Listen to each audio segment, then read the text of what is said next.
Hey, what's up guys? Today I'll be reviewing the Google Pixel 5a 5G. This is a great phone, and for the first 2 days that I've been using it, it's phenomenal. So, let's get straight to this.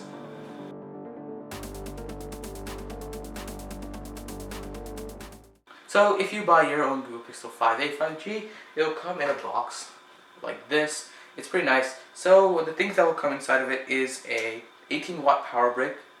It does come with it. You don't have to buy it extra, which is great. It comes with a USB-C to USB-C cable, which is also great. This means I can charge my headphones, my phone, and my Chromebook at the same time. Chromebook for school. But it also has this quick switch device, which is USB-C in and USB-C-A or USB-A for your other phone, so you can transfer your data from the other phone to the Google Pixel 5a 5G. Obviously, this can also work with any other device with USB Type-C, which is great. So all I did was transfer my old phone, which was the iPhone SE, to this Google Pixel 5a with this card right here, if you want to call it a card. But this is very fast, and it does it within like 30 minutes, which is great. So that's a good thing, especially when you're switching from iOS to Android. You don't expect it to take that short of a time. So this is a great tool if you want to use this. Otherwise, you can just manually transfer data here and there, which is a bit of a hassle, but this makes it much faster. So it also comes with the phone and a few paperworks. So out of the box, this is great. This is a matte textured finish, and it has like that 2-camera bump, which is in one whole camera bump. So 2 cameras in one big bump.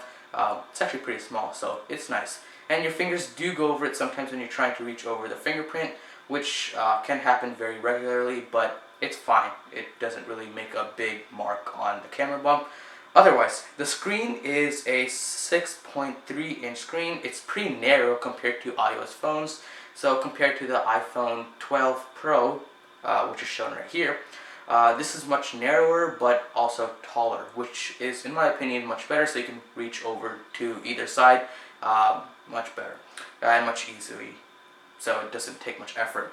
Anyways, the screen right there on the top left-hand corner is a camera punch-out, which is actually something that I prefer over the iPhone notch. The iPhone notch does take a lot more screen real estate than the Pixel punch-out camera right up there, so it makes a better experience when you're viewing the screen during any type of brightness. Especially when you put a dark wallpaper behind it, you can try to hide the hole punch camera.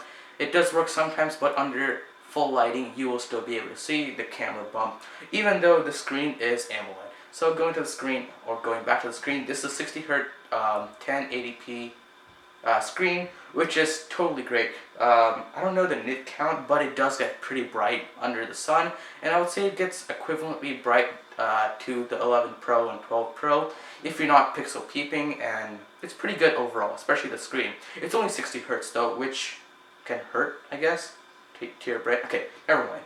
But yeah, it's only 60 Hz, so think about that decision wisely.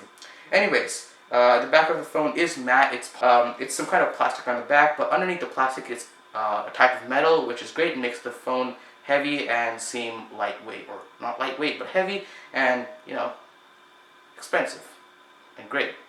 But yeah, it feels really nice in the hand to hold, even though it has this plastic back. It does hold up, and it's really nice to hold. Peace of mind, so you don't have to drop your phone in the back, or when you do, it won't crack. Hopefully, if you know what I mean. Except for the camera bump, which is also Gorilla Glass. And that can crack if you don't have a case. The front is Gorilla Glass 6, which is good. This means it won't break as frequently, or it won't crack as frequently as like Gorilla Glass 5 and below, which is a great sign to see on a $450 phone. Yes, this is a $450 phone that came out a few weeks ago, a month or two ago, which is great to see. It's a really good phone with Pixel hardware, not Pixel hardware, but Pixel software, which makes everything much better.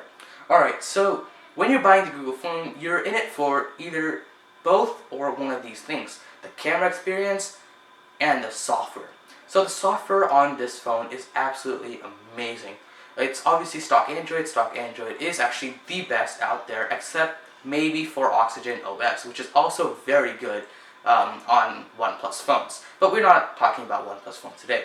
We're talking about the Google Pixel 5a 5G. So let's talk about the camera experience first. So the camera on this Google Pixel phone, it's actually amazing. Let's just get that straight.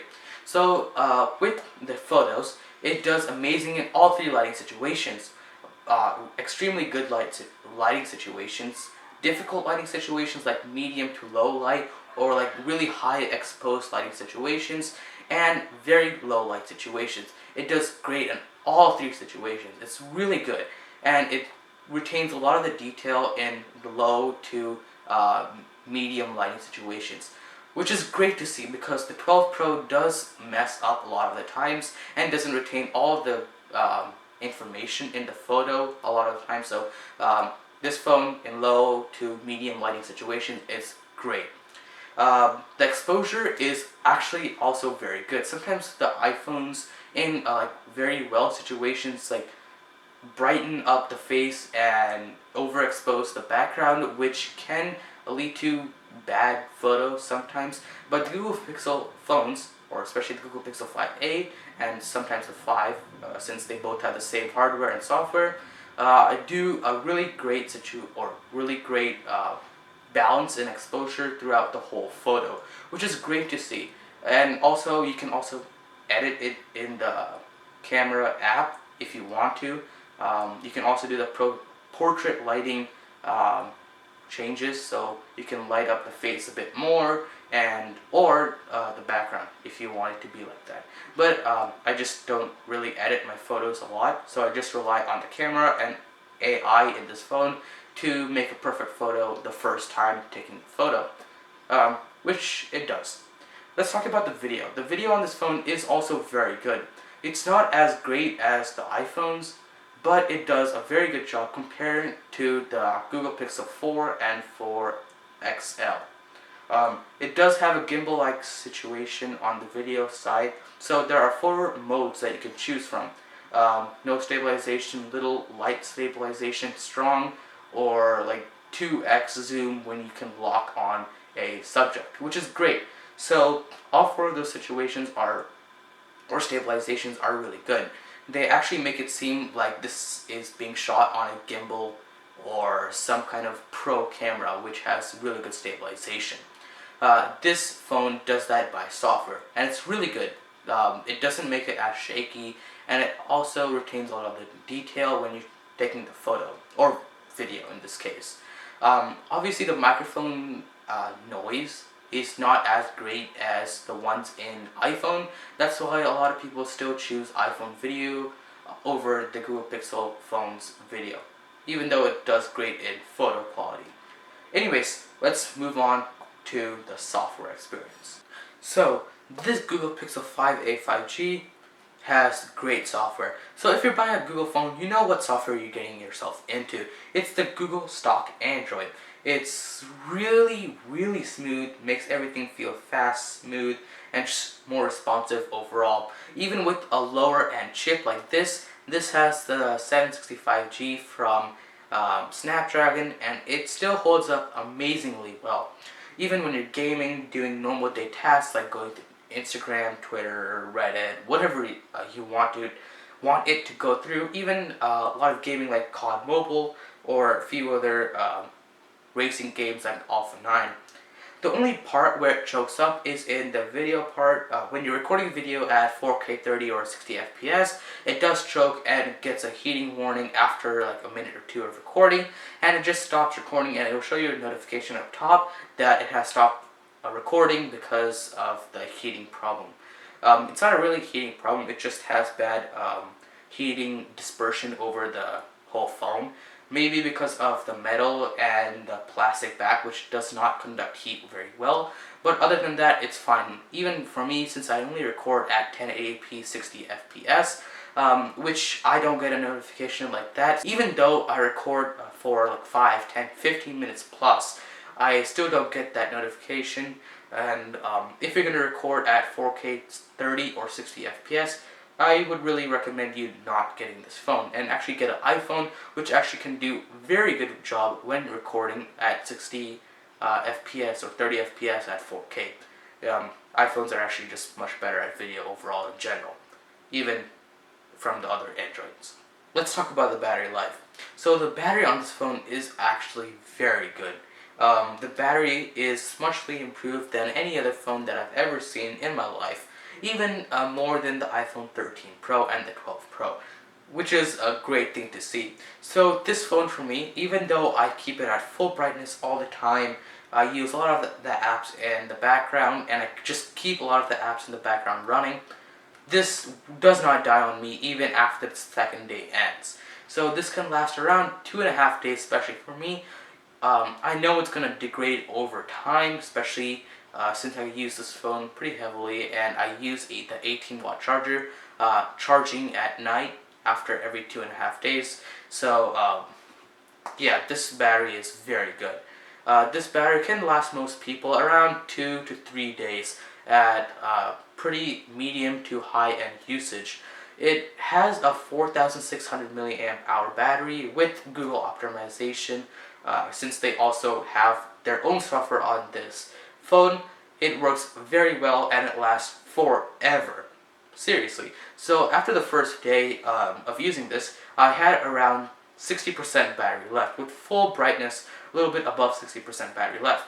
The second day was a pretty light to medium usage with around 30% battery left, which is actually pretty nice to see. So around the second day, which is today, by around 1 o'clock of using it with 50% battery left with no battery saver on, it died on me just like a few minutes ago. So I just charged it up to around 10% and it's doing great right now. So this phone has great battery life, as you can tell, and if you're going to put it through its maximum capacity, this will die on you around the day 2 mark, which is still very good, and I do get around 9 hours of screen on time before charging it to full again, which is very good. So this phone, if you're going to look for a battery king for a really good price, for around $450, this is it. This is truly it. So a few of the last specs of this phone: this has a 765G from Snapdragon, 6 gigs of RAM, which is great, holds up very well, 128 gigs of storage, and 4,600 milliamps of battery capacity, which obviously holds up amazingly well. This also has a wide and ultra wide camera lens. Who cares about the telephoto lens? I mean, yeah, so ultra wide and wide, which is great, works very well, and the AI on this phone does make up for a lot of missed stuff in the photo. So the AI on this phone just makes the camera experience much more better than if you just had the hardware itself and a very light AI experience on the camera. But anyways, this phone does everything that you need it to, just except for the 4K 30 and 60 FPS recording. Otherwise, this does everything that you need it to. It keeps up with daily tasks and daily routines too, at least from the first impressions that I have made on this phone for the first 2 days. So it's a really good phone. Anyways guys, that's going to be it for this video. If you like this video, make sure you like it. If you want to support this channel, you might want to consider subscribing to this channel. Anyways guys, that's going to be it for this video. I will be making a second impressions or the second look of this phone in a couple of weeks, once I have experience or used this phone for a pretty long time to make a second impressions. Anyways guys, that's going to be it, and I'll see you guys around. Peace.